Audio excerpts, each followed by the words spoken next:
and we've been given the report that things are very favorable. And we also have the investors that are prepared to do the rest of the project. So I think that's the hotel. Yeah. As to the need for an appraisal, the price that we offered is not based on appraised value. When you drive a car off the lot, it's a used car. The price that we offered is based on our ability to pay that $6 million back from the operation. And so far, the $5 million building authority bonds have not been able to be met from the revenue from the building. So the $6 million, some people think is a stretch. And if the appraisal comes back at $2 million, the price is still $6. If the appraisal comes back at $9, it's still $6. We can't pay any more, and I don't know whether my math is different than other people's, but I don't see a long line of people wanting to buy these kinds of facilities. This is what we specialize in, ladies and gentlemen. This is our business. This is my 46th year in the business. And I'm not trying to say that you've got a tiger by the tail, and you have had it by the tail since the building opened. And this building is not the kind of building that every Tom, Dick, and Harry can run. And I got a lot of scars in this face of mine and my body from running these kinds of buildings and consulting on them and advising them. We can walk away if the city doesn't want to sell the building. That's fine. But all we can pay is $6 million. And it's going to take a total plan, the air-supported structure, the hotel, and the restaurant to make this work for us. We are $50 lower than comparable facilities not 20 miles from here. And one of the problems here is that the original projections for the building to pay $5 million of building authority bonds was that the building would be, first of all, the fees would go up annually, which they do at every place. Price of bread and everything goes up. Secondly, that there would be a youth hockey program, that would be a dynamic local youth hockey program. And when I left the management of the building, we had 175 kids playing hockey here in 2 high schools. We don't have any kids playing now in no high schools. And the third thing was that it would be managed properly. And it's not been managed properly. And we inherited, there's an additional probably $800,000 for sure that we're going to have to put into the building to bring it up to standard. We've been washing the shavings from the ice down the drain with hot water because the heat exchanger went out 7 years ago and wasn't replaced. That bill is about $85,000. I was addressing that today, getting ready for positive vote. There's been some word, and some people have complained about that they didn't have adequate time, that the administration didn't give you adequate time to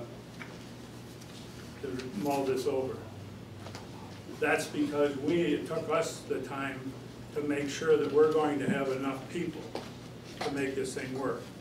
We're looking at a 5-year contract with Bell Tire. We're looking at a 5-year contract with the Tours, National Inline Hockey, the championships, the national championships that come here late June, early July and bring 200 teams. Every hotel in this whole area is sold out. Well, and part of it too, Jack, related to the field house or the air-supported structure and the start of the season. So that's part of the timing we're trying to. The timing, we have to be open by October the 1st to 15th, someplace in there. You lose the entire winter season, and that business is critical. Lastly, I would say that I know this community a little bit better than some people think I do. I helped build the building originally, helped open it. It's one of the finest buildings in the country, but it wasn't the finest building the first day we walked in there, October the 1st, when the grass was that high, the trees were overgrown, and the place was a pigsty inside. I invite you to come over and see it now. And that's the way it's going to be if we operate the facility. So that's my, thank you very much. Thank you. All right. One of the holdups was the retention pond behind.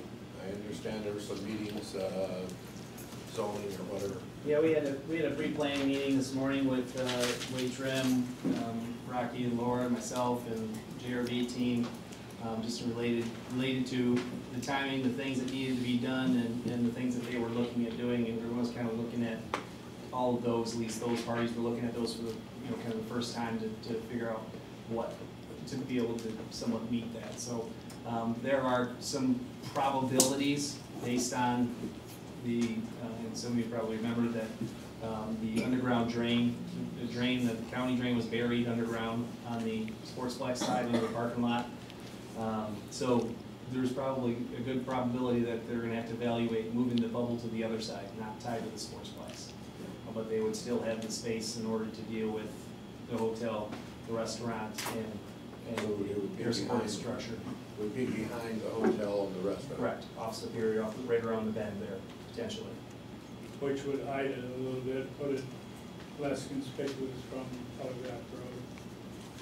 I don't know if that's appealing to you or not, but that's what one of the thoughts you have. So based on the current proposed agreement, you have a deadline that you're trying to reach with the field house. You'd have to build the field house first, but the conditions of the hotel give the city the ability for the property to revert back to the city.